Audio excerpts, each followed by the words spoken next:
Hello everyone, I am Saitech and welcome back to my channel Saitech. In today's video, I'll do the 4G plus aggregation and the speed test on the OnePlus Nord 2 device. So this is the indoor type of environment I'm trying to do this kind of testing, friends, using the Jio SIM card. Yes.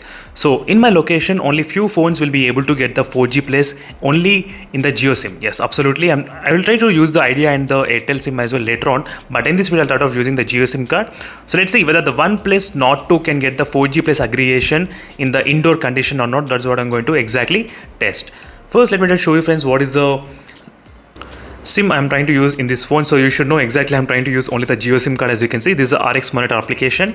So here you can actually see carrier aggregation 2CA plus 10 plus 5. As you can see, friends, absolutely. So Jio SIM and 2CA plus 10 plus 5. So overall, the phone was able to get the 4G plus aggregation in the indoor condition as well. That's fantastic, friend. That's the good news. So this is what the first impressions is, because if the phone was able to get the really stronger signals with the 4G plus indoors, then absolutely in the outside also you'll be able to get really strong signals.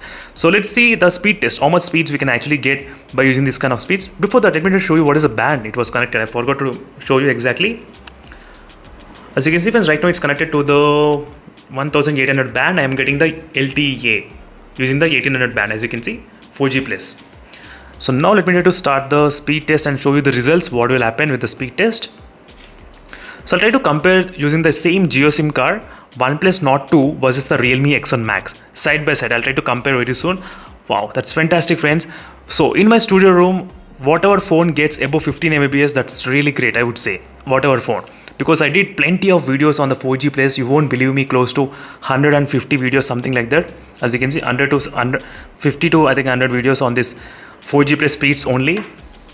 Because nowadays most of the people they take this 4G plus for the granted. That's what I would say every time, because you should not take the 4G plus is really important. You should know which phone is having very strong signals and which phone doesn't have. That's fantastic, friends. 15 Mbps of speeds. And one more quick note, in my previous records, the OnePlus phones were really having the highest 4G speeds in my YouTube channel. Yes, highest, 100 Mbps of speeds. The OnePlus 80, OnePlus 9R, OnePlus Nord CE, all those phones, they did reach up to 100 Mbps. If you don't believe me, you can check those videos, you will definitely understand. That is outdoor. I'm trying to talk about the outdoor speeds. Don't get confused, friends. Outdoor. So outdoor means extreme village type testing. So every week, once a week, I'll try to go to the outdoor testing, and I'll try to do the sunlight visibility test and all this kind of extreme 4G plus test as well. Today I did do on the Poco F3 GT, and the Poco F3 GT was able to manage to get highest 80 Mbps, but not 100. So maybe the OnePlus Nord 2 might get that kind of 100 Mbps, friends. So in case if you're interested, definitely I can go outdoor testing maybe tomorrow or day after tomorrow, absolutely. So this is a quick test on the OnePlus Nord 2 device. Overall, the 4G plus aggregation is working 100% without any problem. Indoor condition, you should not have any kind of issues. That's the one thing which I can definitely understand. These are my first impressions about this OnePlus Nord 2 device. I'm really happy with the connectivity. I'll try to talk about the Wi-Fi in another video as well, so make sure to stay tuned about the Wi-Fi. See you in the next video, friends. I'll stay tuned for more updates. Meanwhile, bye.